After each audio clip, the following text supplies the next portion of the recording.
6:30 in Newfoundland. What's going on, guys? Hey, how are you? I haven't seen Darren in several weeks. I don't think I've seen Shane. You got Aleve? You drinking Aleve? Coffee, Aleve. Sprained shoulder now. How are you guys doing? Good. Where have you been? Your adventures have taken you. Yeah, places. I was in Tahiti for about 9 days. Tahiti sounds like one of those made-up places. Like when you were a kid, you'd see Tahiti treat or some beverage, and you go, "This sounds like a made-up place." But no, it's a real Tahiti place. treat. I remember that. What was that as a kid? Like a drink or something. Tahiti like treat. Soda, yeah. It might have been Canadian. Yeah. Do you think it was I Canadian? think it was Canadian, actually. Maybe, yeah. Tahiti treat. It had like a palm tree want to on discuss? Yeah, it was the Kool-Aid kind of competition, wasn't it? There you go. The dude, you know what? The Hawaiian. I'm gonna Google Tahiti treat and see what comes up. So you were in Tahiti, Shane. Tell us how did you enjoy yourself? You know what you would envision Tahiti to be? Like Hawaii on steroids, just absolute picturesque settings everywhere, mountains, these lush, big, huge, towering mountains. And it's made by Canada Dry. So there you go. Very Canadian. Beautiful, yeah. The water is immaculate. I mean, clearest water I think I've ever seen in my life. Coral reef. Swam with the sharks and. What kind of? Wow, there it is. Yeah. Tahiti treat. What kind of sharks were down there? Don't swim with sharks. They'll eat you. Well, they're just reef sharks, so they're probably 4.5, 5 feet long, maybe, but they don't bother you. And then there was. It's funny, the thing that freaked me out was the stingrays, because I stepped on one time surfing, and it was the most pain I ever felt. But these big stingrays, these big stingrays. I mean, we're talking like Steve Irwin size, like this big. For real, yeah. They just Yeah, come. we don't know what happened there. You and just swim right by. So how did that work? Does it stung you and you were like messed up, or like are you down when that happens? Is that true? You have to like pee on your leg to get it pain to go away? No, I mean you end up. To be honest, I just peed on his leg anyway. I didn't know what was going on. Yeah, no, I just anything goes in Tahiti. Exactly. In Japan, I was surfing in Japan and I stepped on one, and they're about this big, but they kind of burrow under the sand and then they stick their tail, and you get it in the foot usually, and it's like it feels like getting hit with a hammer, but the pain doesn't go away. It just like stays. But you end up having to. You put your foot crazy that way, isn't it? Yeah, it does go away though. You just put your foot in a pail of water, hot water, like scalding hot water, and it'll go away. Ooh. Wait, you just burn the pain away? Yeah. You just burn it out. Now it doesn't hurt now. It just burns. Yeah. They have lots of footage now of people. Now that people have drones and stuff, and it's amazing how many sharks are literally just hanging around where people are swimming all the time. Like it's not like a new thing. They just sort of see it more now because they got drones going around, and there's some sharks. Yeah, just because. Well, they don't all bite. It's only like the tiger sharks, the bull sharks, and the great whites. All the other sharks don't really bother you. And most of them aren't really looking to hassle anybody. No, even the great whites, any shark really, they just mistake you for a seal or turtle. Exactly. Right. Yeah. Well, that says something too. So yeah. Well, we're glad you're back, Shane. And you had a tough 9 days, probably relaxing in Tahiti, but welcome back. Thanks. Welcome back to masks, right? It got worse since you got back. Like all of a sudden, Vegas is all masks again, and LA's masks too, isn't it? Wow. Yep. Not out here in Ventura.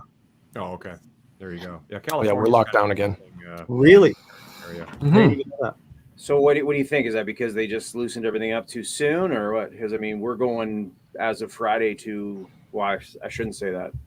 I'm in Ontario right now. Manitoba's going. Manitoba's going. Thunder Bay. Yes, I'm in the rock radio. You're home. Here. For the record, Darren is a Thunder Bay-ite. What's the word for a Thunder Bayer?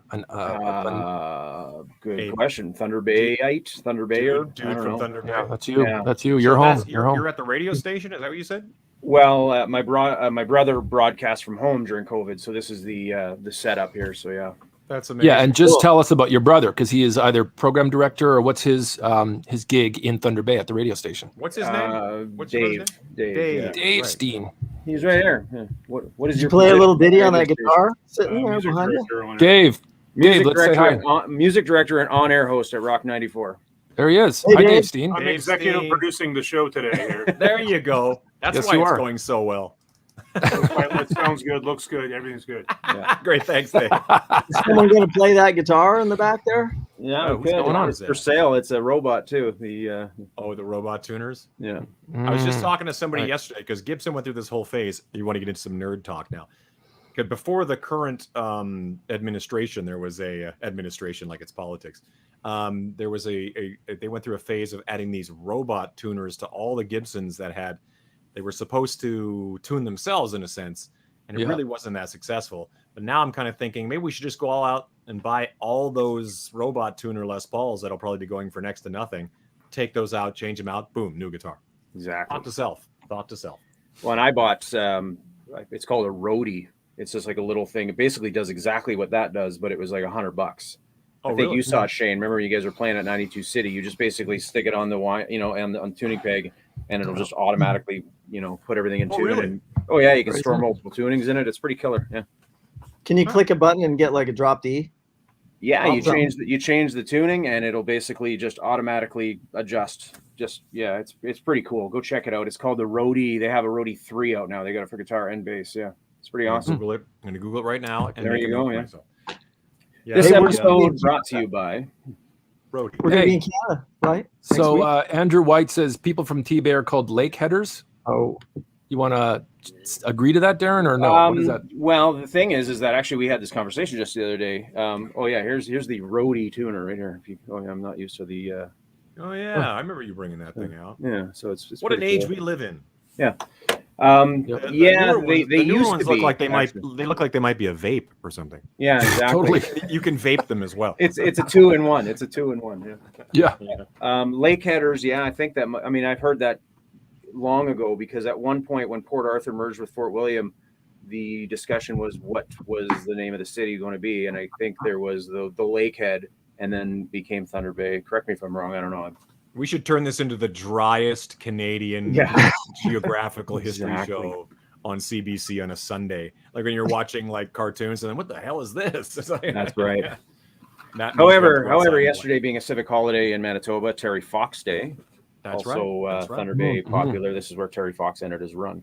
So that's also another little fact. So yeah, been away for a while. You guys know Corey today. Corey's off. We're just kind of rotating chairs here. So exactly, yeah. There's too many of us anyway. So I'm kind of what's been new? What's happening? Sorry. Well, let's talk about the next couple of weeks. What we got going on. Oh yeah, we just dropped the teaser for the new video today. I don't know if everybody has had a look at that, but it plays about 10 seconds or 30 seconds. How long we could show it right now if we want. That way, anybody who's so here, we'll put this. So on set it up, Todd. This is our new single. It's coming out next week, and we recorded it in the deserts of California. But there wasn't right by Shane's house, actually. Not far from Shane's house, really. What part of town was that? What did they call that? It was out It by was Spawn. It wasn't far from Chatsworth. Spawn Ranch. Remember that? no, actually, like down the street, really. Yeah. Literally down the street. Charles Manson's hang. It was just down the street from there. So it looks Nice. like this. And the All right, song here is we go. called Song is called. To You. There you go. I think we're better together than out on our own. I leave it up to you. Any way you want it, anyway, I leave it up to you. That Catchy. is a Tuesday, August tease. 10th. That is a tease. That's what that is. That is what they call a teaser. Yeah. That is Nice edited work. as well by Dave Swicky, same guy who did Never Enough for You. Dave's Shot the man. largely by Corey Churko with Shane Gallus, really. We really did all the filming with one of Shane's friends and ourselves. So I mean, we're lean and mean, man. We can kind of we're directing self-contained. videos now, so send in your music. We do it for It's too bad we didn't get some B-roll on how we shot Todd in that one scene. Walking. Yeah. It was literally where I'm walking and singing, and those guys are like in like Fitz's truck, backing up, like holding, like staring over a cliff of like a gazillion. Yeah, exactly. Just holding it. holding been the dangerous. camera and driving. Okay, a little more to the left. No, left. You're singing. Self-contained unit, some man. nice lady. I'm sorry. And, when we filmed the outdoor band sequence, basically Todd and I did a 6-hour drive because there was a lot of traffic. It was some holiday or something. Yeah, it was. It was. And we rolled 8-hour drive. It sucked. Yeah, we rolled early in the morning and drove all out, morning and afternoon. Ran into LA. We were pressed for time for the sun staying available. Right. Yeah, we rolled right into it, didn't we? We just jumped into our Toque costumes basically and grabbed our guitars and went and bucked our gear and moved our shit out to the mountainside and I filmed. I wrecked my back like a couple of days before, so I was like hobbling around the bass drum trying to get it up that hill. Yeah, I know. You always kind of forget like these wacky ideas of like, let's shoot it out there, and then you're like, we have to take all of our stuff out there. That's a whole thing.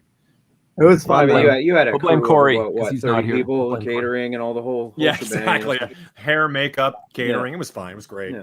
The helicopter dropped us in. It was awesome. No, that didn't happen. Well, that's the B-roll that we we're looking forward to it'll be out next Tuesday, right, guys? So we'll have the Tuesday. video on are we going to do that on Toque Talk?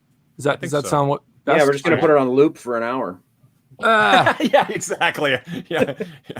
With special guest Gordon Lightfoot, and then it doesn't do anything, just plays the. Maybe should we have Dave Swasicki join us for a little? He can chime in with us as the director. Right. Why don't we just make that the show? We could just be the band, the video. Just throwing that, just putting the loop. Yeah. So we'll play the video and then all the rest of the music will be on Spotify and all the other stuff. On the same 8-track. The same day. 8-track. 8-track. Hey guys, well lots to catch up on. But we've got a special guest with us today, so we should bring him on and see what we got. I'm very going. excited to have Dave on today. And Dave's been back with Sum 41 for a long time. He left for a minute there and did the Brown Brigade and a bunch of other stuff that was really awesome too. But Sum 41 is one of those bands, like a lot of bands, where the Canadian music industry was so interesting at the time, and I think you guys can attest to this, where you could be a Canadian band and have a whole career in Canada. But then all of a sudden, we watched all these other bands come up and explode into international success.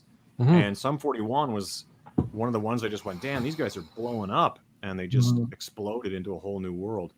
And a lovely bunch of guys. Derek's, I don't know if we're allowed to talk about it, but Derek's out here now in Las Vegas. Mm-hmm. Sebastian Bach is here. Steve Stevens is here. There's a whole lot of rock and roll. A lot of Kiss band members are all new Las Vegas too. In Las Vegas, yeah, it's quite a crazy time. So are you gonna do like the Kramer tour of Vegas, drive everybody around and show all the houses? Exactly. My rented school bus driving around. That's Gene's house. Up on your left, probably, yeah. Especially if you know Todd Kearns' Vegas tour. Yeah, exactly. But yeah, please make some noise for Dave Brown Sound Baksh. All right. Hey. There he is. Hi, Dave. Hey, Dave. Guys, hey, buddy. Hey, the new single sounds pretty good. Oh, thanks, man. Thanks. We didn't have your sound on it though. See, one of these days we have to collab. Is that what kids do these days? They collab? I don't know. Dude, these days the sound is literally just like an Uber, and I think it was a 414. It's a profiler, so yeah, it's not that intricate. Yeah. Nothing wrong with that, man. I imagine it's all profiled from the sound, the original. Right? Sound. Yeah. Start this off real nerdy. Anybody that hates Gear Talk is now they've left. Just leave now. Yeah. Yeah. It's funny though, because in looking at a bunch of your stuff, I was actually reminded how metal you kind of came up as more of a metal guitar player, and every once in a while those moments will present themselves. Especially lately, in more recent years, you kind of go there more than just the straight, old school punk rock kind of thing. So, what was the stuff that you found? Like, who were the guys that grabbed you as a kid? Well, I mean, it all kind of started with my first time ever plucking a guitar, and it would be, if I take you back to my cousin's basement, it was literal like any like late 80s basement you could think of, except the story takes place in the 90s. It just hadn't been renovated. Right? So it's like old stinky couch, Nintendo. We're playing Battletoads, and I got frustrated. I went to go sit on the couch, and my cousin was in a band called I believe they were called Nemesis at the time. Perfect. That's a great like high school band name for sure. Yeah. Yeah, absolutely. And all like my cousin was a drummer, but this particular cousin was a bass player. And, they were brothers. They played in a band together, and I just kind of went and picked up one of the guitars, started playing. But when I picked it up, it was like flat like this, right? So I just plunked it on my lap like Jeff Healey would. Right. And then just started. Or Ben Harper or something. Yeah. Yeah, exactly. Right. Yeah, and just started kind of like playing, and just sounding terrible. So how old were you? I was 13 at the time. And he came over, grabbed the guitar, set it up right, opened up a tab book, and taught me how to read tab. And cool. The first riff that was in the tab book, it was guitar. I can't remember, one of the iterations of Guitar Magazine, and it just had the opening riff for Cotton Amash there. Oh, really? Wow. Like nice and easy. The opening riff, just one string, one finger, and and then that was the foray into heavy metal. But that led to things like I'm a massive fan of funk music. Like, just like I think metal was kind of was the gateway for me into really getting into music. Yeah, for guitar players, even now you see it with the guitar companies like BC Rich or Dean. Their guitars are all super metal looking because people who buy guitars generally are kids who are attracted to guitar music, which tends to lean metal. You know what I mean? So yeah, it's understandable. Yeah, that's great. Also reggae too. You've also got a reggae in your bag of tricks too, which I think is really, really fascinating. Yeah, I mean that all started. I mean, just basically because of my parents and the Caribbean influence, right? So we had two cousins that were DJs, and would come back from Guyana with like what we didn't realize at the time were like just like extremely bootlegged records, right? So like basically in Guyana, like the owner of the music shop would just buy one CD.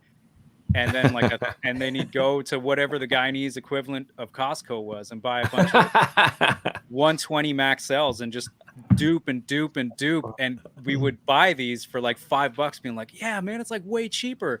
You don't get the artwork and stuff, but like, yeah. And we didn't realize the shit was totally illegal. But but that was kind of our kind of entry into Guyanese music, Caribbean music was, we really went into a style that's now known as it was originally known as rub-a-dub, and that was kind of like the era where there's a producer named John Joe Laws and a group called the Roots Radics, who backed up guys like Yellow Man, Admiral Bailey, General Saint, stuff like that, and just great toasting reggae artists who also led to the invention of hip hop. So then we kind of went through that vein, and it just, it's crazy when I think where these tapes took us as far as music. I just want to give everybody a heads up. Merv Fitz is watching now. So my 82-year-old dad, Brent's 82-year-old dad. Yeah. So he'll tell me later, I guarantee I will have a conversation with my father. He'll go, I didn't know Dave was from the Caribbean. His family was from the Caribbean. I will literally have a conversation about you, Dave, with my father later, which is like awesome. A wrap. Why we're not filming that wrap-up show, I don't know why. That's probably that'll be the real winner. Listen, I'm not claiming Caribbean. I would go to Guyana and they would rob the shit out of me because I'm so Canadian. Yeah. And I'd apologize after. I'd be like, I'm sorry you guys had to rob me. I'm sorry I didn't have more to steal. I'm sorry I didn't bring more for you. Yeah. Exactly. It is awesome though that you had that influence, because that you're pre-YouTube as well. You're old enough. Yeah. And I know from a lot of, now I'm gonna speak for myself. Growing up in the prairie, like in Innisfail, Alberta, I didn't have access to world music. It was like just whatever was sort of the mainstream. Kiss, and Sabbath, Zeppelin, AC/DC, etc. But Anna Missouri, Roger Whittaker, those are the real and There we go. all the country stuff. But it wasn't until later, that I heard, different styles of music, and I had to seek it out because you didn't just get bombarded with all this stuff. Like now, you can search for anything, and all of a sudden you'll get it for the next, week, every day, every time you turn on YouTube. But that's pretty cool. Were you sort of now incorporating like the metal riffs and learning the reggae style, like rhythms and things on the guitar at the time? Without realizing it, because I would just go over to my cousin's house. It was on the way home from school, and his mom, my Auntie Shakura, for any of those trivia heads out there. Auntie Shakura. When you're sitting in the bar and that question comes up. I got to say, Auntie Shakura is a pretty amazing band name right there. Oh, Auntie Shakura. She's amazing. And she took care of like basically all of us. And so they would have their DJ set up downstairs. I'd bring over my little 10-watt Marshall, and we'd just jam. Like they'd play records and I jam along to them. And a lot of those records came with instrumentals. So you could just kind of go over and I could play my my solos that you'd play when you're a year old in guitar. Right. So I'm glad they're not recorded. Yeah. Another good thing about being pre-YouTube. Yeah. All of us, thank God. Yeah. Right. Is the so how long is it before you put together bands with your friends in high school and make that racket? Oh, it was really soon. So my cousin was basically part of essentially the metal community in Ajax, and it stemmed out to Pickering, Whitby, Oshawa. And there was just so many musicians around back then.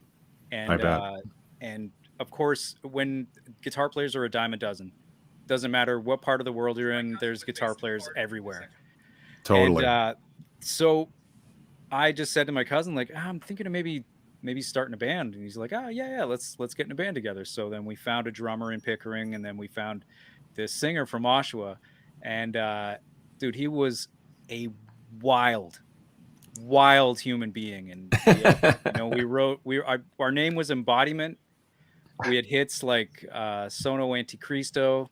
I love it. Hits, I love it. One was just called Cold.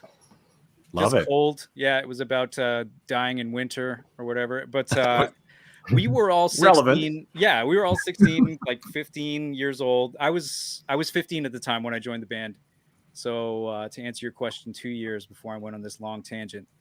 But then we met this guy named Sean Stoneman, and he never had a shirt on. He had like a half a Danzig skull tattooed on his stomach.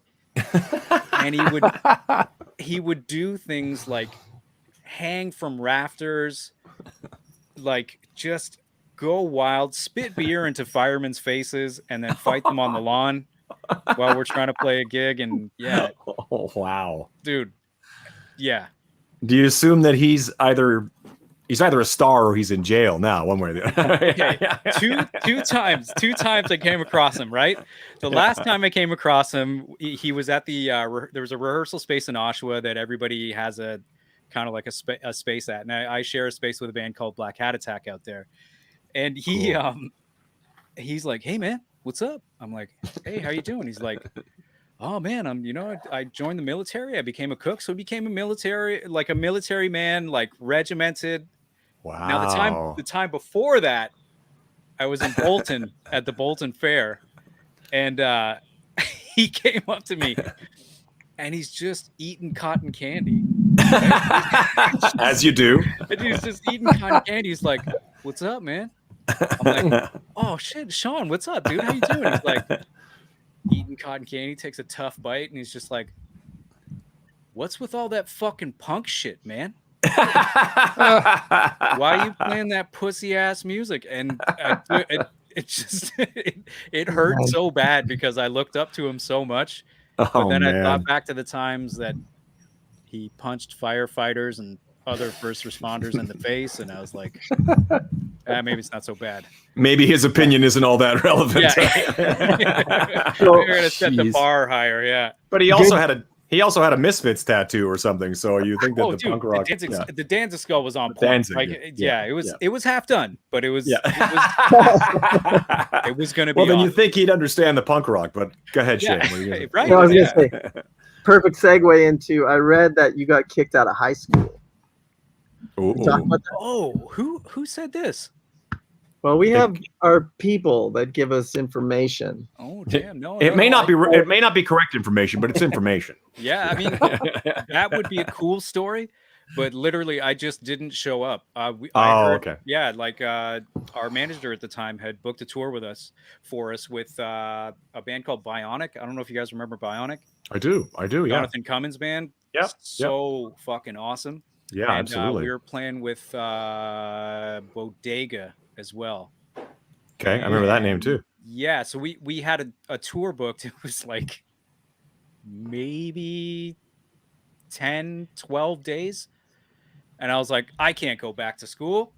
No. This is it. So you were like 18? Yeah, dude, I was when we went on that tour, I was 17 going on 18. But I kind of also had a mindset that was kind of instilled with me through a coach who was just kind of like, hey, man, listen, either you take this rugby thing seriously or you play guitar. And I'm like, fuck, get shoes scraped down my leg, my face stomped, or go play guitar or fix guitars. So I just decided at that point I was either going to fix guitars or play guitars for the rest of my life. And then, everything just kind of took off with the latter, even though I expected to be fixing guitars for the rest of my life. I think you made the correct choice either way. Yeah. I mean, picture me just, the Canadian Olympic rugby champion. We could be cheering you on right now during the Olympics. Yeah, and the Brown Sound nickname there would have been for something completely different. If it was rugby. Yeah. My man got hit so hard that he. Yeah, exactly. Is there an actual definition of the Brown Sound other than? I mean, did you actually specifically? Are you like the gear nerd that's sitting there getting your tone absolutely correct, and then they said, "Now that's the Brown Sound," or is that just kind of the nickname that kind of was attached to you? It was. We were playing around with a bunch of nicknames during the recording of Half Hour Power, actually, and we had an engineer named Blair Kalibaba, great dude. I remember him. Yeah, absolutely. Yeah. Engineered some great records. How Far Shall It Takes You by Gob. Really good job on that. And totally. he was doing all these things, and I was like, man, just plug me in. All I want is like a tuner into the amp, and then just that, like, straight up, just make it sound chunky. And the way I was describing, he's like, you want the Brown Sound. Yeah. and I was like, oh, what is that? And he explained it to me, and I was like, Eddie Van Halen, of course. Yeah, exactly. That's the EVH tone they referred to as the Brown Sound, as in being this warm, rich, perfect Plexi Marshall kind of tone. Mm-hmm. Yeah. So and I can only imagine Eddie Van Halen being like, oh, this kid's name is Brown Sound, and then hearing me and then being super disappointed. No, damn. From all accounts, Ed was a very open-minded guy when it came to music. He was kind of like, I think he kind of had heard every, shreddy kind of character that I think he kind of like, he kind of appreciated when guys did something a little different. There's a question on here I want to get to, and I don't know how to put them up, but John Nichols wants to know if there'll ever be an Organ Thieves reunion again. Yeah, August 18th on. Damn, that's happening that quickly. Burley Calling. We're literally working out rehearsal times now. No, there you go, John. There you go. Yeah, and I was just actually going to pull up another question too, but you got me there. Here, I guess we'll stick to. See, Darren's the grown-up in this situation. I don't know. Why did you guys change the name from Casper to Sum 41? Hey, Catherine. I know Catherine. She's a good Catherine. Catherine Payment. That was pre-me. So Casper, they were in direct competition with my band 747. And Casper ended up writing a song and rehearsing it downstairs. And we were so young that Steve's mom did not like the lyrics, did not agree with it, shut all the amps down, called everybody upstairs, and was just like, is that song named Jizz.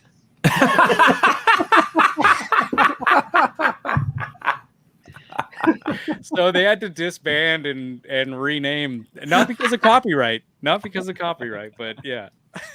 I love it. That's possibly one of the best stories I've ever heard.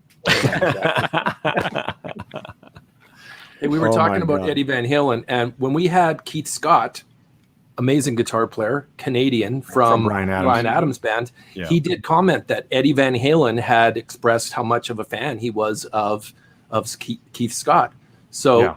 clearly he likes good guitar players that play the right notes and have good tone, and that's you anyway, Dave. So there you go. We'll see. Well, I mean, it would have been nice to meet him to find out, but I know. Yeah. Yeah, that's a heartbreaker.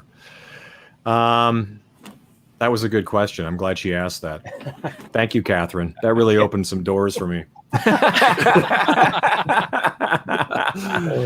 So how does that happen then? So how does 747 and Casper clash into becoming Sum 41? I know this is tired old conversation for you, but I think it's really important for people to hear how this can happen, especially when you're young and you're just kids. It just kind of.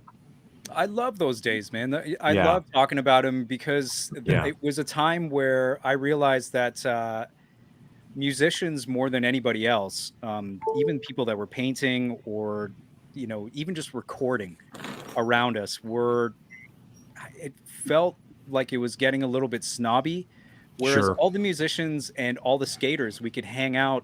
You could just call out Age of Electric if you want. You could just say it. No, you guys were actually one of the few bands that was really nice to us. Well, yeah, we're Saskatchewan, eh? Yeah, there you go. Yeah, AJ, eh? Yeah.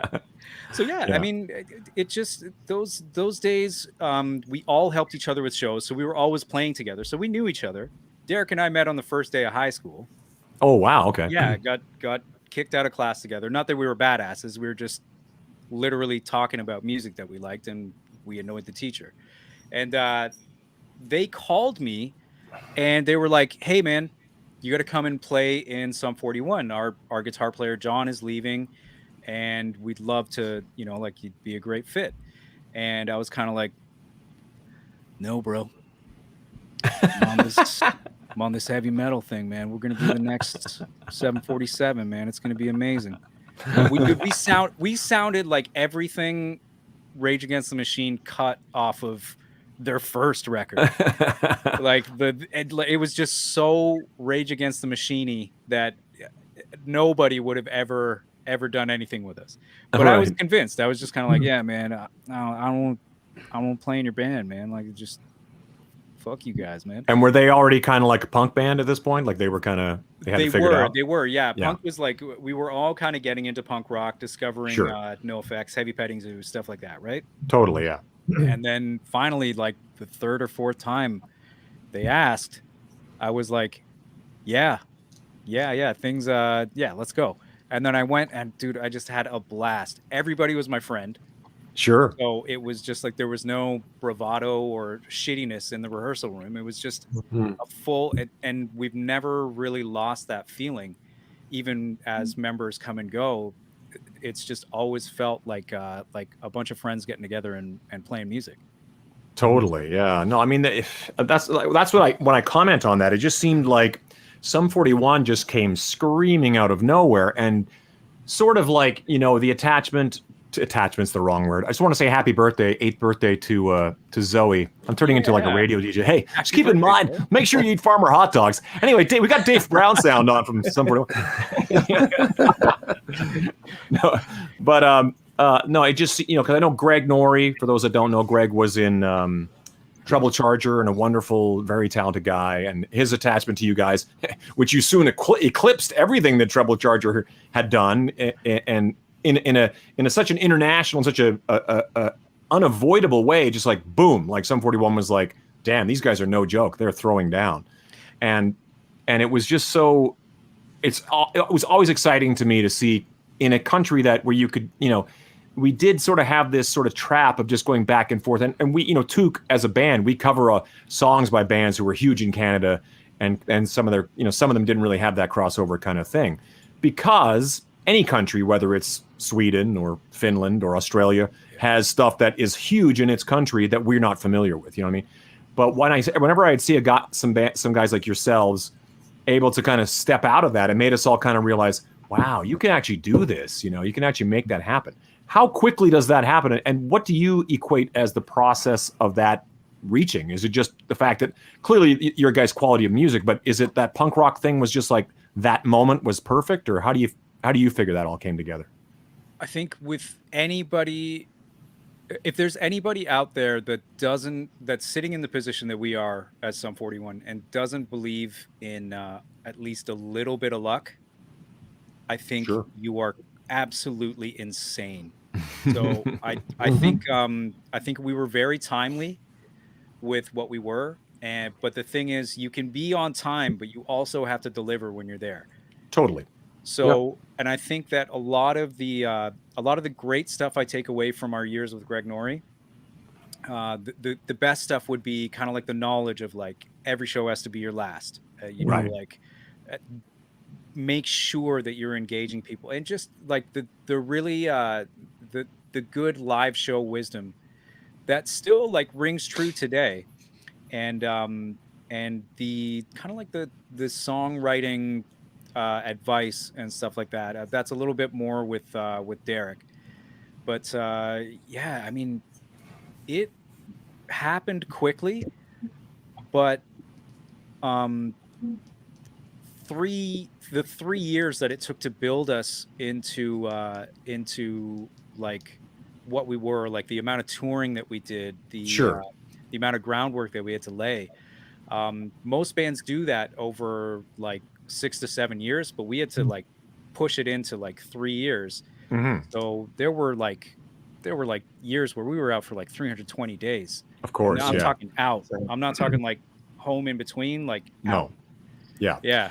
And a lot of regular people would not be able to handle that. Let's be honest. I think that when it's not like you just kind of like, we put the band together, we gave it a name, the next day we've all got mansions and we're driving around in limos. It's like, no, there's a 3 years of hard, really hard, you know, crashing in if you are crashing in a hotel, it's usually a bunch of guys together and that whole thing in a van, and it eventually sort of graduates into a bus and all that kind of stuff. But it's the kind of stuff that will make or break people, and it's why a lot of bands sort of start with 4 guys or whatever, and by the time they've actually made it, it's like 2 of those guys are still there, but you know, a bunch of other guys went on to have a much easier life, you know.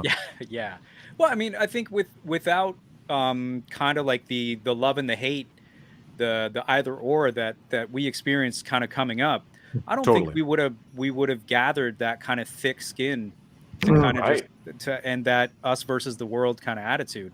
Yeah. And it still rings true today with us. We still feel that way. We're always unsure if we're going to be accepted because of an emotional intelligence that the band shares, but we also don't fucking care. Yeah, that's the important thing. I think that's important. Yeah, exactly. Yeah, and you're young enough, and you guys were young enough that it wasn't like there was a mortgage and a wife and kids at home to deal with, because that's when life gets a lot more. You see the difference from when you started doing this. How long has it been since Sum 41 formed? Oh God, man, it'll be 99 or something. It's 96.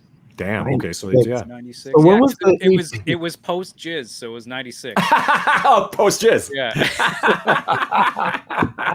And I mean, I'm not so familiar with the EP, but I had like the first 4, you know, Killer and Infected and Chuck and I think Underclapped.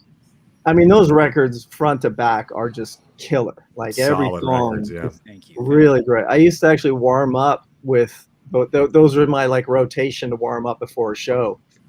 And when I was doing Bees years ago. When he was a stripper at Chippendales. Yeah. But yeah, I mean, they're just great records, and you have to have great fucking records. I think, you know, that absolutely. Yeah, there was no stone left unturned. At the end of the day, if you're going to be a band as successful as yourself, you have to have great songs, you know, and kick ass live and do all the other stuff like Get Along.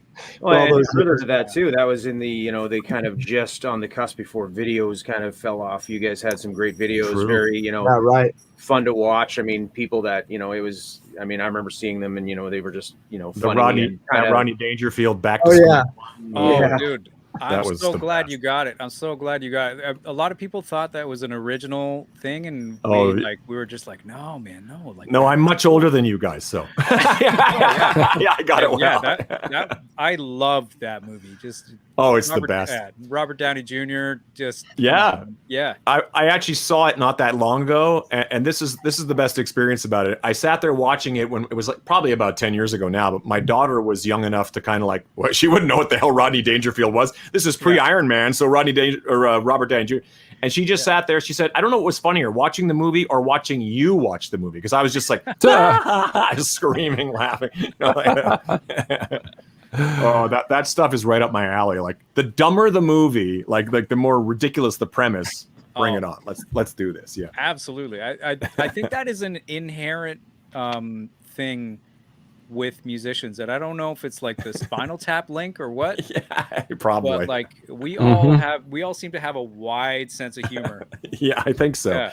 Well, because there's a lot you could be, you know, like you were talking about in the lifestyle. There's plenty. If you focus too much on the cup being half empty kind of thing, that can be like, you know, it's like I'm exhausted. The backstage food sucks, or whatever it is. It's like there's a lot of things you can be negative about, and I'm sure we've all witnessed that guy on the tour. He doesn't usually stick around that long, but yeah, no, I think that a good sense of humor really helps.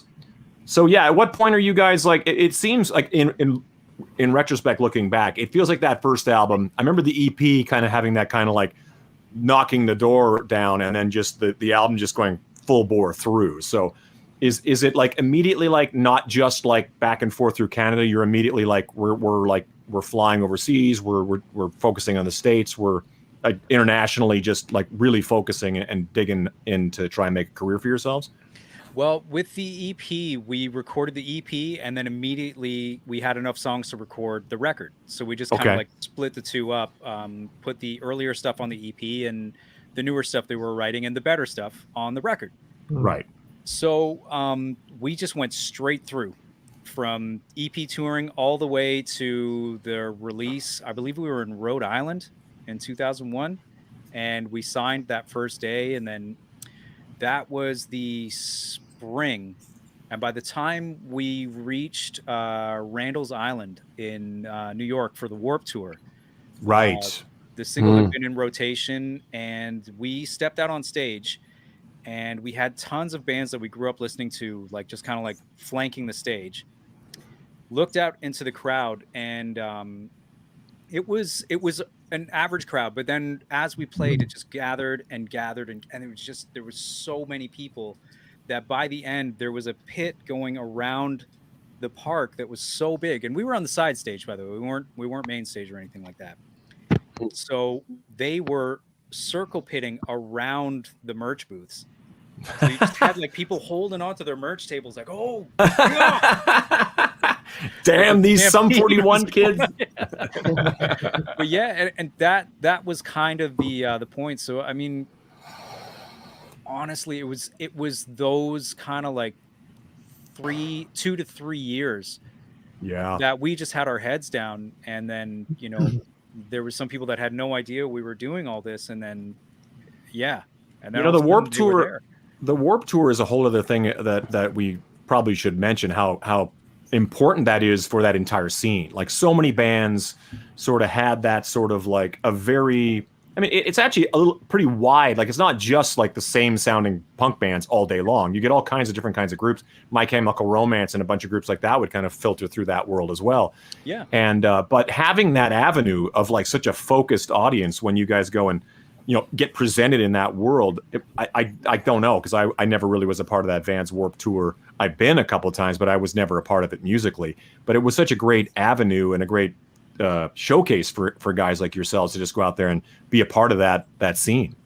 Yeah, I mean, not only that, it was a great learning experience from just like the gods of punk rock, you know, the 100%. Pennywises, the No Bad Effect, Religion, and all those Bad guys. Religion, absolutely, yeah. I mean, every single one of those bands took the time to go check out new bands, and it kind of taught me to be that way as well. So I remember we were walking by, and there were people yelling like "Sound 41, Sound 41." I was walking with Fletcher beside me, and I clammed up. I was so like so thrown off. I just didn't understand. I just never had been in that position before in my life. Yeah, no one gives you the kind of famous lessons, do they? Yeah. Like, here's what you do. Yeah, dude. And Fletcher just grabbed my head, turned me towards them, and just really gave me a push towards them. Was just like, go meet those people. They're the ones taking care of you. And then 100%. and so like little lessons like that, you know, were just awesome. And you know, it stuff like that sticks with you forever. And it really shaped me as a musician and how I accept musicians around me. Totally. Yeah, I think having guys like Nori and Fletcher and different guys like that being able to kind of point out these things, and I like you say, still calling upon them all these years later. I think that's really important that everybody has that kind of. I'm hoping that I've passed on some kind of advice to somebody that they consider positive. Can't imagine. I try to pass on advice, but I talk so long that people just they want to they sleep through the punchline. So then, how many years until your hiatus? Like, oh man, so that would have been yeah. It was around 2005, 2006. Okay, that so that I left. Yeah, we had just got back from the Congo. Okay, yeah, and you guys had a ton, like so much touring. Was it just you wanted to take a break, or you were just, could we go down that rabbit hole, or was it? There was a few things. I was confused as to what direction we were heading, because we were shooting pilots for MTV. There was more emphasis on. I remember there was one point where the band was like, "We got to play the Nickelodeon Awards," and I was like, "Are you fucking kidding me right now?" The Nickelodeon Awards. Wow. Like, why are we playing the Nickelodeon Awards? And I remember I was so arrogant that I was like, if we play the Nickelodeon Awards, I'm leaving the fucking band. Wow. And we didn't end up playing. I don't think it was down to my threat. I think they would have, like, we were talking about Devin before. They would have just been like, "Hey, Devin, just play this Nickelodeon show with us." Yeah. But it just got to this point where it was like, it became more about who we were hanging out with. And I kind of felt lost in the fray because I just didn't have that mindset. Right. And then I was actually talking to my fiance today about we sat down to a meal in we did like a Sum 41 retreat after all of this, and it was February of 2005 or 2006, I can't remember, but that was kind of the trip where I decided, like, okay, I need to take a break, because you know, I've kind of lost my footing. Things are going weird with my family at home. My spouse at the time and I were growing apart, so I was just kind of like, I need to get some breathing space, and I don't really happen to agree with the direction that the band is going in right now. And I got to be honest, looking back, I should have stuck it out, because they made 2 great records. Right. And you know, although I got to experience some great stuff, like being a band with my cousin, which was amazing. Yeah. We got to do some touring, and then you know, being in bands where I've made, you know, friends that I'll keep to this day. Just missing out on those years with, you know, kind of like the guys that I met in high school, and you know, almost there's a regret there, in the sense of like, I feel like I let them down for that time of their lives. You know what I mean? Right. Where I was just kind of like, guys, I can't handle this. I gotta go. So yeah, I just. So just to interject there too, when you say, you know, the band is going one way, you guys growing up and you being such a young band at the time, do you feel that there was pressure from the record company, or was that just you guys as a band kind of saying, you know, trying to go in different directions? Well, I mean, pressure from the record company is never ending. Never ending. As soon as your first single is out, an hour after, they're like, okay, we got to build on the next single, right? So the label went through a massive change. So the president left and a guy named L.A. Reid came in. Sure. So L.A. Reid from like whether or not he stole his style of production, I wasn't there. I can't say. But he was just kind of like, Sum 41 just isn't really a good fit for this label. So I mean, we'll honor your contract, but you guys got to come with something a little more R&B. Really? It was Interesting. It was a meeting that was kind of like there was never a verbal kind of mention of you guys need to become more poppy. You need to do this in order to stay here. It was just always implemented. And before, when we went into the label, we could say hi to everybody, stop in before we go see before we would go sit down with Lior and Julie and talk strategy for the record. But once L.A. Reid took over, all that kind of disappeared, and it was just kind of like a real bummer atmosphere. Even though you're thankful that you're in New York City and you're in the Universal Music Building, you still have this I still had this inherent feeling of like terror as far as our career because of who was handling us. It's actually a really important thing to point out because people don't really realize how prevalent that kind of thing is. In when you get into this business, it's kind of like there's nothing more annoying than what you guys do.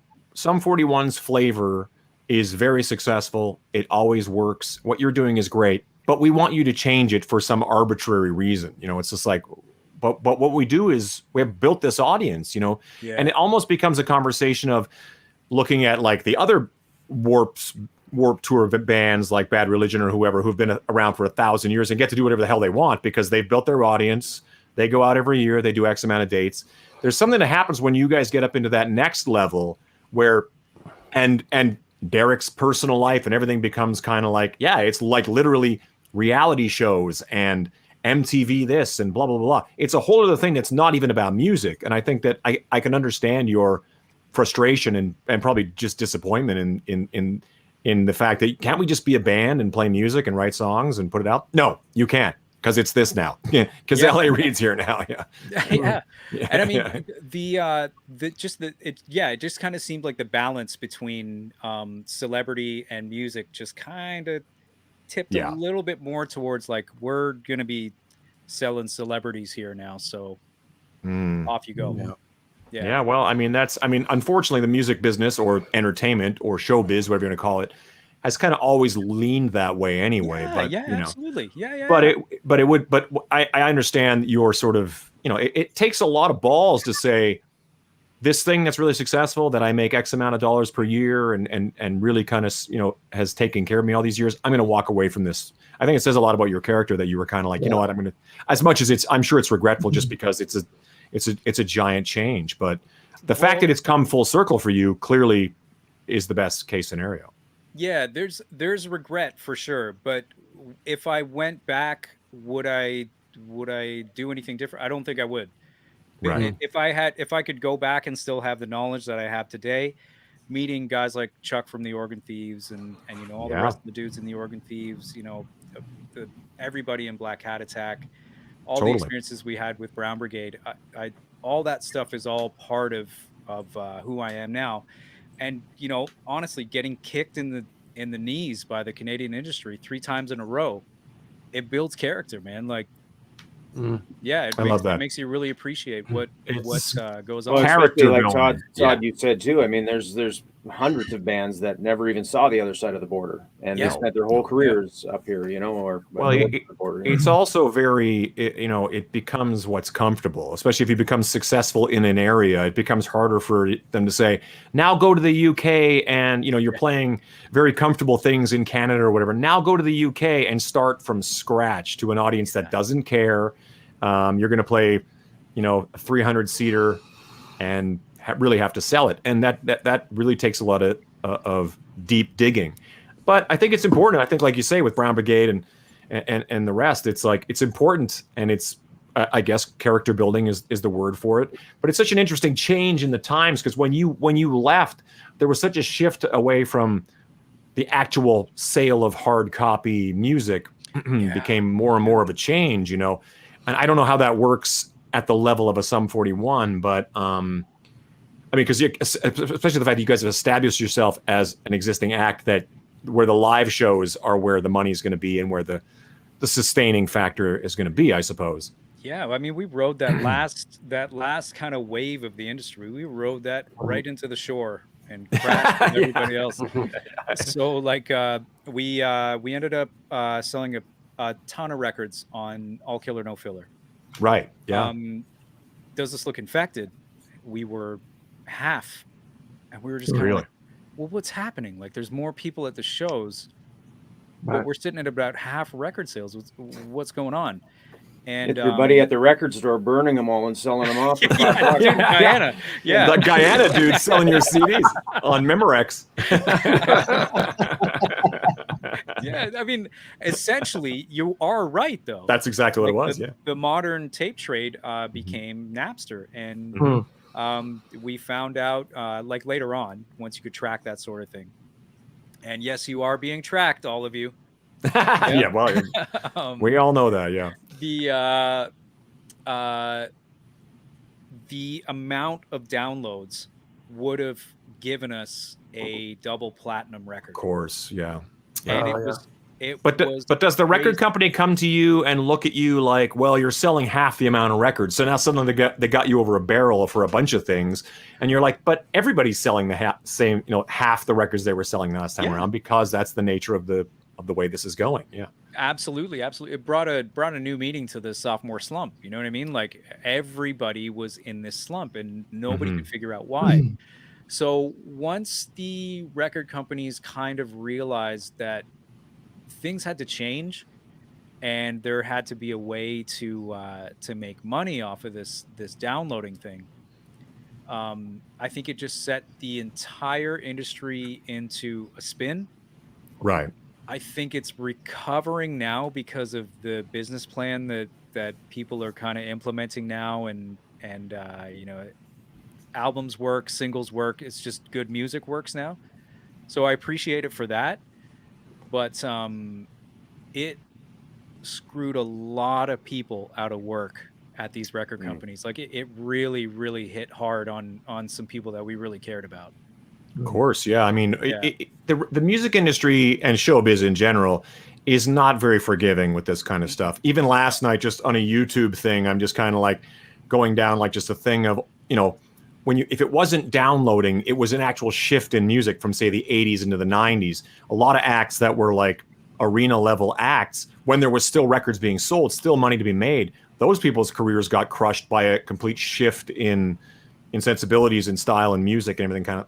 And then the next shift was downloading and just that. And now you've got 78-year-old Rolling Stones on the road because that's how they make their living. You know, so, yeah, exactly. And that's probably going to be us too. It has to. I mean, I don't really plan on us. I know you don't either. Like we're all going to be out there as long as we can be, as long as the people have us, right? Like, of course, yeah. It's that part is kind of cool, that you have to have your live show on point.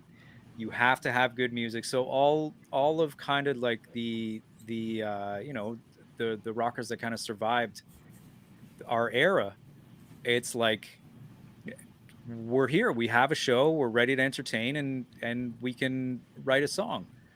So there's sustainability for us, but I feel so bad for new artists that are literally throwing a pebble into a pond of 60,000 other songs every single day.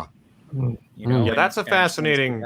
That's a fascinating conversation. I've talked about this with these guys before. It's like when we would do a Slash run, and it'd be like, this band opening for us is signed to whatever label, and I would just say to myself, what does that even mean by today's standards? What is that like? Back in the day, well, say that all of us decided we're putting a band together, we're going to start playing down around town and building an audience.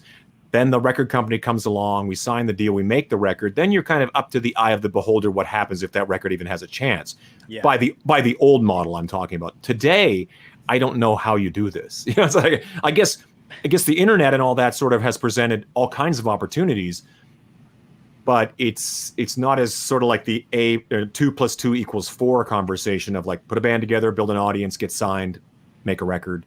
Now it's sort of like, I don't know. Hopefully you can get a lot of followers on your Instagram and TikTok. It seems that way. Between the reality TV shows, the singing competitions, and the YouTube sensations, it's almost as if they're just cherry picking them based on self success. Stories. Sure. I mean, it's just, Well, I mean, like we did talk earlier about making our own music video, and it's kind of like, well, we just get proactive because the support has to just come from the band first and foremost. And if there's not a label or somebody paying for it, well, then it's a different music DIY. Yeah. And we're doing it too. We're guys we've been around a long time, and we're still navigating. And well, not that long. Just kidding. No, it's been a couple of years. I've known Todd at least, I don't know, a couple months. 30 years. Yeah. But I mean, that's the joy is like, okay, well, we still choose to be in this business, and the way we will make it work is to adapt and be chameleons. And exactly, the model it's the Wild West. It's fucking Wild West. It really is. It really is. Yeah. That's one of the things that's really awesome, because now, as opposed to having these conversations, and my first conversation where they were like, you got to sound like this, was with a guy at Sony, and we were sitting there, and he was like, you guys got to sound a lot more like Our Lady Peace. Oh boy. There's a band that's succeeding, and all we could do was stare at the piece of cookie on his shirt, the grease spot that just kept on growing and growing and growing. But it's just that's great, because of the creative freedom artists are allowed now. Like, look at what we've gotten over the past 5, 6, 10, even 15 years. Absolutely. We've gotten some really, really cool variety. And I mean, I was just listening to an MC named Earl Sweatshirt just the other day. Okay. You guys know this guy? I've heard the name. Yeah. Dude, I have kids, so there you go. Okay, I'm really hip. So he's part of the whole kind of like the Odd Future crew, Tyler the Creator, stuff like that. And that's their jam. My kids' jam. Yeah.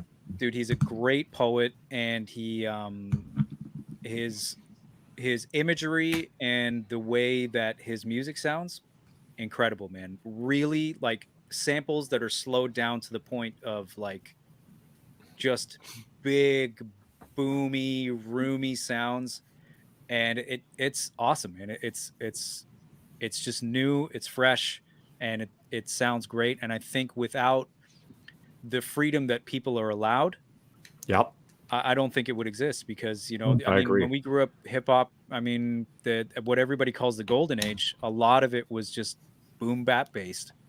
100%. Yeah, man. So let's talk about. Oh, sorry. I was just gonna say one thing too. When you were talking about guys telling you this is the way you're gonna sound, or this is the way you should sound, being such a young band at the time, did you guys ever face any backlash? I mean, I know obviously, and everybody here knows that you definitely earned your stripes and were there for all the right reasons, but you ever face any of that with the older bands on tours or on any of these festivals? Like guys, saying, like more of a gimmick young band, like, is this, or was it kind of like welcome to the party right from day one?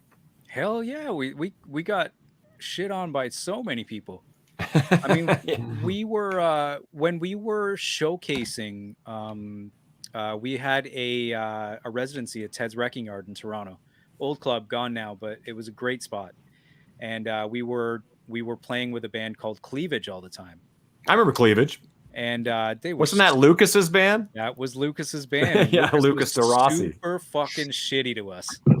Really shitty. Oh boy. And yeah, just other bands. I mean, we played with ZZ Top and the Tea Party on a festival once, Right. and you know, we'd read the paper, and this is how shitty and cocky and, well, shitty sums it up. But this is we read that Jeff Martin, you know, just being like a little bit of friendly competition. He's like, I feel bad for Sum 41 since they're playing after us. And we we went into fucking military mode. We were just so angry and so pissed.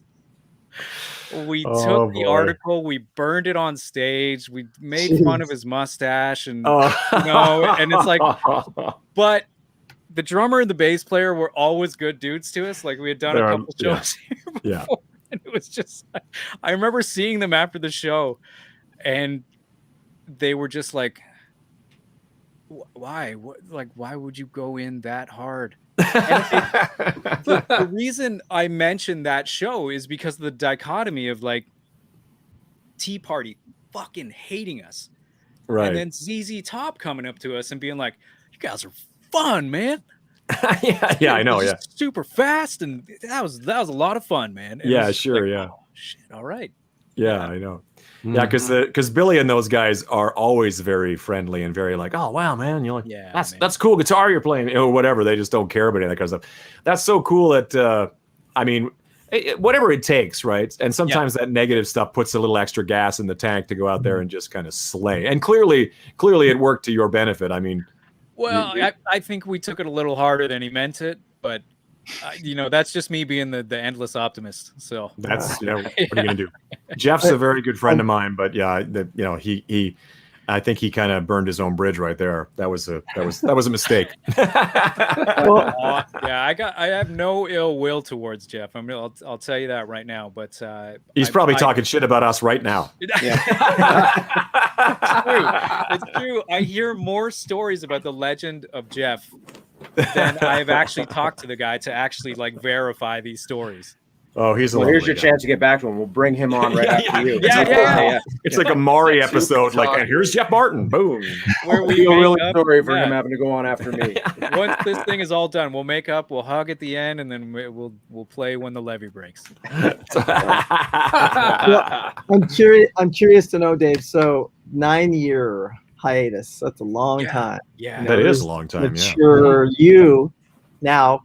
And you're back. How cool is that? Like, you get to go back and like do it again now with, I mean, maybe it's long in the tooth to ask you this question, but like, you have a new perspective and fresh. It's like you've matured, you've gone through all this stuff, and your mates again. You know, it's like, it seems like the sort of the, you know, for a musician to do that, it's like one of those dreams where you can live it again. You know?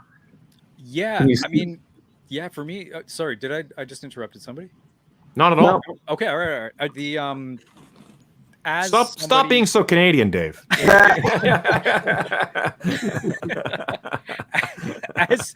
as I left the band, I knew that I would want to go back someday, right? Okay. But you know, not every day, but every once in a while, you kind of, I would kind of look at my phone and be like, is the call coming today? Is the call coming? 9 years later. You know, it was really 8 years later. Derek called me. He had this was right before he was about to go through his kind of wake up call. Sure, his liver shut down, and he had to kind of be reset. And we would just kind of talk on the phone and just rekindle what we had, and you know, we would talk for a while and talk for hours. And I was going through a really rough period in my marriage. Like, that was one of the few things that I couldn't save from coming home, and it was no fault of the Jen, my ex. I just wasn't of the right mindset, you know, just kind of just dealing with accepting mediocrity, right, and the fact that I should have done it a long time ago, because there was always a no matter who you are, there's always a bit of mediocrity in what you do. Sure. And you either choose to recognize it or you choose not to. And I chose not to. And it just kind of got shoved under the rug and built up to these moments that I had when I was home. And just the conversations we had were great. We immediately reset back to friends. And then when it came time to come back, I just like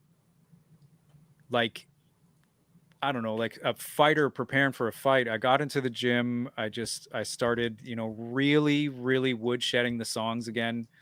Wow. So that when I got back to playing, it was like I could just slip into the lineup. And plus, like Tom Thacker from Gob, literally one of the most underrated guitar players. Agreed. The guy is such a good player, and kind of like stepping into a band where the two of us are going to kind of be the two kind of lick playing guitar players. It's Right. like I have to be up to snuff. You know what I mean? So yeah, it was truly inspiring, and it just stepping out onto that stage with the guys for the first time. It felt like home, but there was just such a rush. Yeah, I bet. Because it was just 9 years in the making. Yeah. Right. Yeah. I'm so happy to hear that Derek's, sober and in a good place, and he seems in a really in a happy situation. I'm really happy to hear that, because I mean, this business is tough on people, and I don't know how much is what, but I know he kind of went through a tough go there, and then coming out the other side, and thank God. I mean, it looked pretty dire from the stories at the time were like pretty touch and go for him. For a young man, I mean, how old was he when he was going through the liver thing? Was he even 40 yet? He would have been late 30s. Yeah, that's But crazy. yeah, I mean, it was. I mean, you're a lead singer too. Like you like the things you guys have to endure. Like a guitar player, we can just kind of like raise the headstock up a little bit and block everybody out. The drummer, you can just be like, oh, my click track. Just yeah. And, we can all of us can stare at our shoes, but as a lead singer, there's just something where there's a hyper exposure. Yep. Yeah, and the praise and the negativity is all directed towards the face of the band. And unfortunately, Derek is that guy that's the guy from Sum 41 or whatever. So good, bad, or indifferent, he's going to have to deal with it all day long. Yeah, dude. And jealousy, that's a rusty knife. Boy, is it. People have no problem stabbing other people with. Not at all. Not at all. I mean, but like I said, it's great at this point for you guys to be on the other side of it now, and being, for all intents and purposes, well, if you've been around since '96, you're almost like a I won't call you classic rock, because that sounds almost brutal. vintage. But there's a certain amount of vintage going on. I think I think more classic, I think, is the word. Like even a heritage band sounds too old, but something about just having been around. And I think there's nothing wrong with having been around long enough to have proved your worth, the staying power. Do you know what I mean? And that there's an audience there that has been with you guys since then, and that's really exciting, because there's something about, like, it's cool that that you saw the Stones when the Stones were 5 years old, but when you get to look at the Stones as an entire piece, it's like that's really way more formidable. And I think looking at you guys now as an entire, all the history that's come and gone, you leaving, you coming back, I think it's a force to be reckoned with now, for sure. Well, I mean, it's been amazing, and we don't ask too many questions. I would never compare us to the Stones, so let's anybody. I compare us to the Stones all the time. I'm constantly shut down. You and me are the bands. Okay, all right, fair enough. Yeah. All of us that are sitting here, not as a band, just as people. Listen, I'm Mick because I jog. All right. Well, dude, he just turned 78, so I'm constantly paying attention to these people who, for all intents and purposes, we're watching that first generation of rock and roll get old. I mean, we can have that conversation about when you take it back to Chuck Berry and Little Richard and those guys. But I'm saying, as a rock band, watching the Rolling Stones still be the Rolling Stones at a time 10, 15 years or 10, almost 15 years after most people retire from their job, is fascinating, you know. But I think I'm like you. It's like, well, I don't see a reason why Sum 41 shouldn't be playing in 20 years from now. And I'll be like, Sum 41's playing tonight. Well, speaking of that and longevity, I mean, you know, you're back. You guys are doing this, and this is not the reunion. You know that you know this is you guys are back at it. What's the plan going forward? I mean, you guys. I mean, Good obviously question. we all had the year. You know, where we had time to sit back and obviously think and do sort of, you know, lots of stuff at home. What's the plan for you guys going forward now? For us, a touring circuit can be so long. For us, we will tour a record for maybe 4 or 5 years. Wow. But the tool of punk rock. Yeah, but no, we've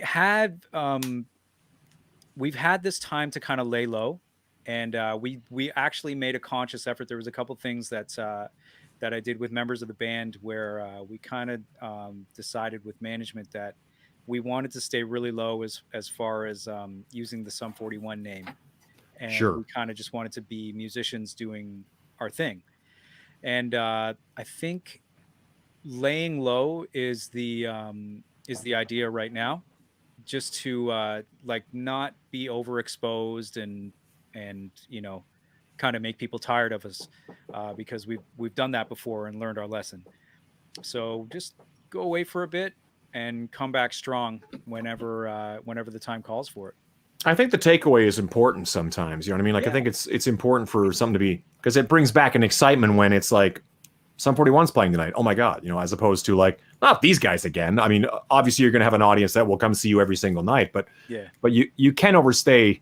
And I've stayed too long at many parties. So it's a good lesson to learn. Dude, I will never leave a conversation. Yeah. I will sit there and just take it, and people will come by and be like, "Hey, you all right? Hey, we could use you over here for you." And I'm like, no, it's fine. It's okay. You heard it here, everybody. Strap in. It's going to be our first 12-hour, 3 hour. We're gonna break a record. We just wouldn't say goodbye. He just kept going. Yeah. Well, that being said, we have to address the question that's come up probably 10 or 15 times. Oh, okay. The band name, Sum 41. What's the question? What's the? And we know that's the answer. What's the question? Dude, it's so not deep. It's literally just they started the band at a Warped Tour. That Warped Tour happened to be 41 days into the summer. That's right. It. It's so I didn't know that. See, good to know. So it's not Sum 41. It's Summer 41 days, or Summer of 41. Okay, yeah. All right. Got it. Summer 41. Creative. There you go.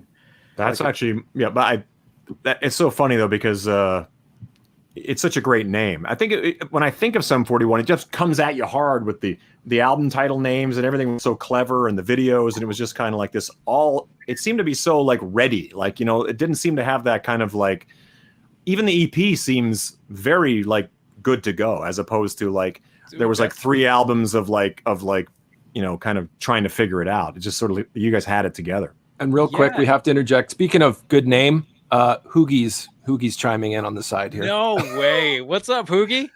Yeah, Hoogie's on. I think Hoogie's rehearsing right now with Shinedown, but I know he's alumni from you guys, right? He was on some early, tours with you guys. He was with us a good amount of Half Hour Power and a good amount of All Killer No Filler. Of course, him and I don't know if you guys know a guy named Simon Head. I remember Simon. What about Danny Moyse? Oh, Dan Moyse, man. Dan Moyse is now he does a lot of Pennywise, and but he was there when I came back, and it was just so good to see old Danny. You know Dan, like. How I know Dan, Dave? How do you know Dan? Dan was a drum student in Winnipeg. We're talking 80s at a store that I used to teach at, and he was a great student and a young guy that, I mean, I kind of knew him through the store. And then we kind of, felt out he was drumming around town and everything. And then when he got the gig with you guys and then you exploded, it was kind of like a big thing for even a Winnipeg guy. Like, hey, man, he's working for Sum 41. That was a cool thing. Yeah, and he stayed with the band for like 20 years, man. Like Dan Moyse is like a staple. Like one of those people that's part of the family that even like fans will show up and be like, hey, is Dan here? That's great. Yeah, That's and awesome. to this day. So Well, Hoogie says he's in pre-pro. He says hi. He's on the side here, just chiming in. So he must be actually with Shinedown rehearsing, and he should be working, but he's apparently watching Toque Talk. Yeah. Now, so. Hoogie, up to his old tricks. Yeah. I'm gonna out him. I'm gonna post this on. You should be. Now is Hoogie? Hoogie was there not a piece of meat and some mustard in one of your videos with Hoogie, or was that a different band? Hoogie? What's going on here? What? You might no, that might be I don't know if I should out him like that. That might be But Gob or something. Did he? Maybe I don't know. Gob did everything under the I'll out those Yeah, guys. exactly. Like just like magic tricks. They would come on our bus, they'd be like, I'm gonna make this orange disappear. You know, he'd hold it down by his stomach, right? They'd drop a stage towel and then pull the stage towel away, and he's just got no pants on. Was that Theo? Oh, Hoogie says, sorry, it was Simple Plan. That was Simple Plan. Oh, Simple Plan. Okay. Gotcha. Yeah. No. Hoogie jumped around on a bed in England on his last night with us naked and shot off a fire extinguisher. I think it was Derek that shot off the fire extinguisher, but I love that these people are all like fathers of multiple children now, and, like, dude. taxpayers, and I'm just here like, this is what your dad did back in the day, kid. Yeah, exactly. Yeah. I find a lot of our road crew guys party way harder than the bands these days. Well, I don't know. He's apparently he's stating here. We can pull it up that it wasn't just him. Do you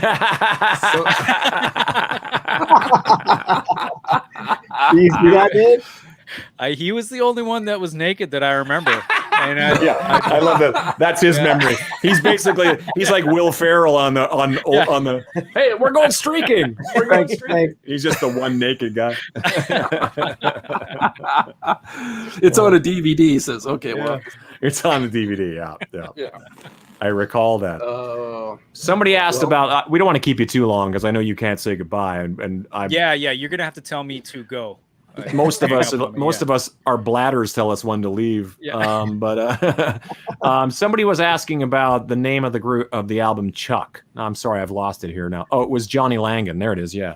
Yeah. What? Hey, Johnny. Wow, wild picture. You are in a bend there, homie. Cool. He's got like a hot pink Jackson or something. Probably a Charvel. Yeah. Yeah, he is. Is that a like? Oh no! It's a window. I thought he was out in the woods. Oh, he might be out in the woods. Yeah, just throwing out a unison bend. Yeah, exactly. But, so the name of the record, Chuck, we named it after a peacekeeper that essentially saved us and, long story short, 40 other people that were holed up in a hotel in the Democratic Republic of the Congo. And basically, we were kind of just caught in the middle between the Congolese military and a Rwandan militia that had been turned away from the Rwandan border. They showed up. They had occupied mines down there. It's a thing that was going on and still goes on to this day. Please read up on this if you haven't yet. And they were just kind of like, oh, you want to get back into Rwanda? Sorry. Thanks to your crimes against humanity, you have no country. So he's like, okay, I'll just take over the Congo. So he just turned around, guns firing, and it was a crazy experience for for suburban children, right? And and if it wasn't for Chuck Peltier, none of us would have gotten out because about, I think it was 24 or 48 hours after we left, the UN compound that we had gotten from the hotel too was overrun and taken over by that same militia that was advancing. Damn, man. So it was gnarly, man, and we saw some things that will stay with us forever, and the good thing about the takeaway from that is that they inspired us to be better people and let us know how privileged we are to grow up where we did and to be who we are. I mean, because some days that's easy to forget, but in honor of all those lessons and essentially escaping with our lives, we named it Chuck, because we were just like, this would probably be the right honor for this guy. And We're All to Blame was actually written in the Congo, as far as I remember. That's so cool. Wow. Did you guys maintain contact with Chuck over these years, or? I try to. He is really bad with technology. Instagram. I was in touch with his buddy Jamie for a while, and we'd have to kind of like go through Jamie to get to Chuck. But yeah, Chuck, if you're out there and you're listening to Toque Talk or you're watching it, you reach out to me, baby. There you go. It's like, yeah, he's not big on technology, but he tunes into Toque Talk every week. Yeah, exactly. Yeah.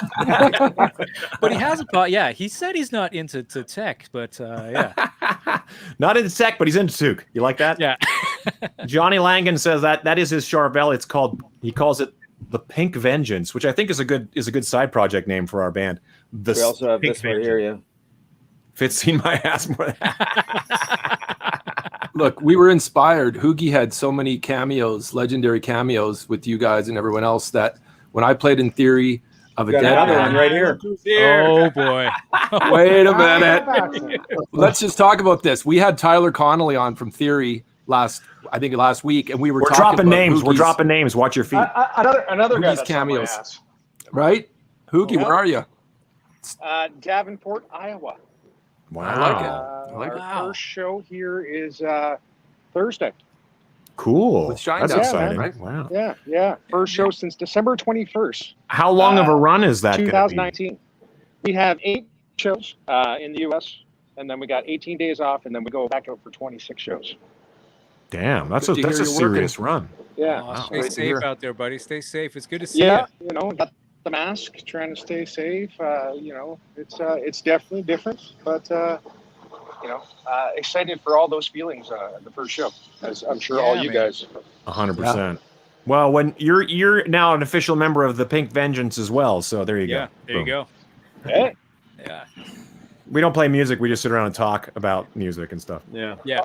I'll come hang out with you guys. And I don't Perfect. play music either. There's We should do like having a guy like Hoogie. Can you imagine the stories Hoogie will have just for like 90 minutes? oh my gosh. or He's the working with stories that everybody. Fizz has about me for 90 minutes. Yeah. Yeah.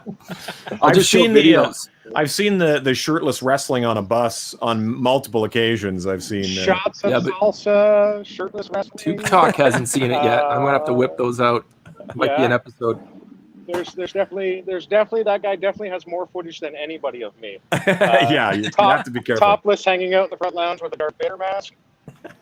Oh, Oh, that's in a Theory of a Dead Man video. Yes, So that's what I'm yeah. saying. Those you were inspiring from all the other stuff with Sum 41 that we were like, we got to get Hoogie in our Theory videos. Hoogie, did you ever work for Gob? I yeah. worked for Gob. Yeah, Yeah. that's who got me into network management was Gob. That's what I started with thought. them, Yeah. and then I got in with Mr. Greg Norrie, Trouble Charger. Greg's the Man, best. the first time I went to Toronto with Gob, Sum 41 opened up. A young Dave came up on stage. We were at the Elmo Como upstairs. God, this was like 99, I think it was. Wow. Talk about dating us right now. But I Yeah. believe it was 99, and like we had a one-off. We were out with like Moist and Matthew Good or something. And we had a couple Wow. shows, I think, at the end. Oh, That's the yeah. most Canadian sentence I've Yeah. ever heard. Do you Yeah. remember, do you remember Moist's tech? I forget what his name was, but he had like a kung fu ponytail. We called him Steven Seagal because he kind of looked like him.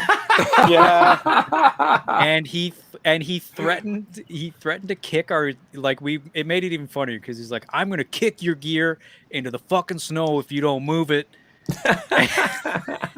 We were like, where do we move it? We were playing this club. It was like kind of like the Horseshoe in Toronto, where Sure. it's like either your gear is in the hallway or it's out in the Snow. yeah, exactly, yeah.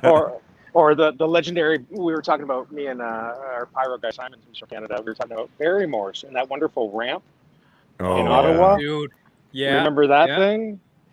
You're loading out. Like I remember doing a Trouble Charger show in that place with Cobb and E6. All of those Oh, bands wow. could have played there alone. Oh yeah. Yeah, and wow. it was an interesting experience. The stage was like 8 feet tall, if I recall that. Oh yeah. But yeah, definitely. Crazy. We've definitely seen a lot of road with all of you guys. Yes, absolutely. And we will again, my friend. We will. And you Well, are we're jealous. We're jealous that you're on tour, Hoogie. So we're all living vicariously through you. Right I gotta be honest. I'm not that jealous. I'm actually. You know, it's definitely different. You know, just I guess if anybody's watching, just be respectful and be safe. It's the Delta thing is definitely Delta thing's definitely out there, and hopefully it doesn't squash us, because I don't think this industry can last another 18 months if it does. I know, it's so scary, isn't it? But I'm glad to see you guys are leading the charge in many ways. Yeah, somebody's got to get out there, and if we don't start somewhere, nobody, we could all sit at home and be afraid or start doing this again, right? Yeah, well, please say hi to the guys for us. Yeah, man. Yeah. And tell them good luck. I'm excited to. Are you coming through Vegas or no? No. I will travel 15 minutes to the show with good parking, but I'm not. Nothing West Coast, just the just the red states and stuff like that. Places that are opened up. Of course, yeah. So understand. It'll be good. Exciting. I see the Theory boys on. I think they're opening for the guys on Sunday or Saturday. Oh, cool! Like Wow. Yeah. Small world. In Canada down there. On a couple. Yeah. There's a lot of Canadians floating around down here right now. Look out. Hold on to your wallet. Yeah. Just kidding. I know. They let us over the border. We're essential. Essential workers. Yeah. Essential workers, yeah. Well, hey, we're going up as essential workers next week to Canada. I hope it works. Yeah, Toque's going to Canada next week. Yeah. We're playing in Edmonton on the 14th. So this will be our first trip into the country since, almost 2 years, 20 months or something like that. Oh my God, you guys are so lucky.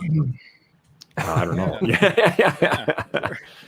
We're very excited. We're scheduled to play Slam Dunk in September, but things are kind of going off in Britain right now, so we're not sure. We're not sure what's going to happen, but we're fingers crossed.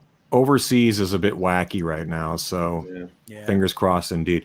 Well, Dave, it's been incredible. I really appreciate you hanging out, man. Well, I can't wait to hang out in person with everybody. It's been really cool. It's been really cool seeing everybody, but I can't wait till it's actually like, sharing nachos or something at Sneaky D's. Do they still have Sneaky D's in Toronto? Is Sneaky D's still there? Oh, it still is. It's still there. It's kicking, man. Organ Thieves is going to play there again too. Oh, for real? I love that place, man. That's the dream. I can't wait to get back and enjoy some of that then. Yeah. I love Toronto. My wife's from the Hamilton area, so that whole Southern Ontario hang, I always think, how smart is it to move out here and just all these places to play? It's like, no, let's go to Vancouver. So the first show is like Calgary after 12 hours, and you're like knackered from the first show on the rest of the tour. But if you're in Toronto and you feel like a great rock and roll bar, there's the Bovine is still kicking, of course. But make your way to the Hard Luck. It just got bought by a friend of mine, and she's really turning it into a space where I feel like young bands and new bands can come up, really cut their teeth in like a great atmosphere around some good people that love music. So just Hard Luck. Go again. What was the name of the bar and where is it? The bar's name is Hard Luck. It's in Toronto, and it's on Dundas Street. There you go. Okay. And that's such a great story to hear, because after COVID, you hear of all the bars that were closing. It's nice to see a bar that's opening up and still offering live music. Yeah. Yeah. And the scene needs it, so go. If you're in Chatham, the only place to play still is my backyard. I don't know if Fitz has played there before. I have. Yeah, we've had a few tour buses there. You run the risk of naked Hoogie, but it's fun. Yeah, it's true. Yeah, wasn't there the pink elephant out there? The pink elephant, was that a thing in Chatham? It was the Elephant's Nest.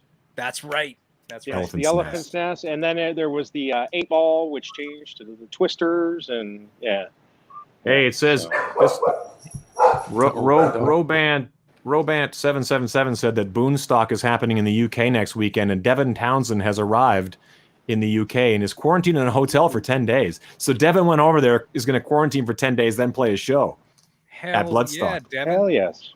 Hey, Devin's Canadian. Good to do it. Why have we not had Devin on here? I'm going to chase that one down. That'd be great.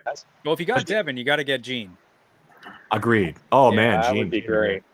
That'd be great. Yeah. Well, lads, this has been wonderful as always. Thank you so much, Dave. That was really fun. We could have done this for another 2 hours. I have so many more questions and things to address, but And Hoogie, we should just have Hoogie on for his own show one of these days. Let's just do a roadie one. As big as Shane's there, yeah. A roadie one would be great, man. People don't understand all the best stories. All the stories will drop about all you guys. Mic drop, and then we'll leave. Exactly. Yeah, the truth will come out. Exactly. Yeah. If you want the truth, talk to a roadie. Those NDAs are no more, right? The ones I signed back Sum 41? Yeah, those NDAs are totally lapsed by now. You're fine. That's lapsed by now. yeah, totally lapsed. That's fast. That is all right, gang. All right, big love to you next week. Next week, great talking with everybody. We're debuting the video next week, right? New video next week, yeah, for sure. So we'll see you then. All right, Dave, that was awesome. Dave, thanks again. So much. You guys are doing great to see you, Dave. Man. Awesome. Thank you, buddy. Thank you. Next Tuesday, I look forward to seeing you guys. All right. Hey, make sure you tell Derek to look us up. We'll have I don't know. We'll get Sebastian Bach and Gene Simmons and just have just put all those people together and just sit back and watch that insanity. And oh man, it would be amazing. It would put Derek make through sure that. I can be in Vegas for that. Yeah, please do. Yeah. Please come down. Yeah. All right. Okay, take care, everybody. All right, guys. Talk to you later. Big love, everybody on the side.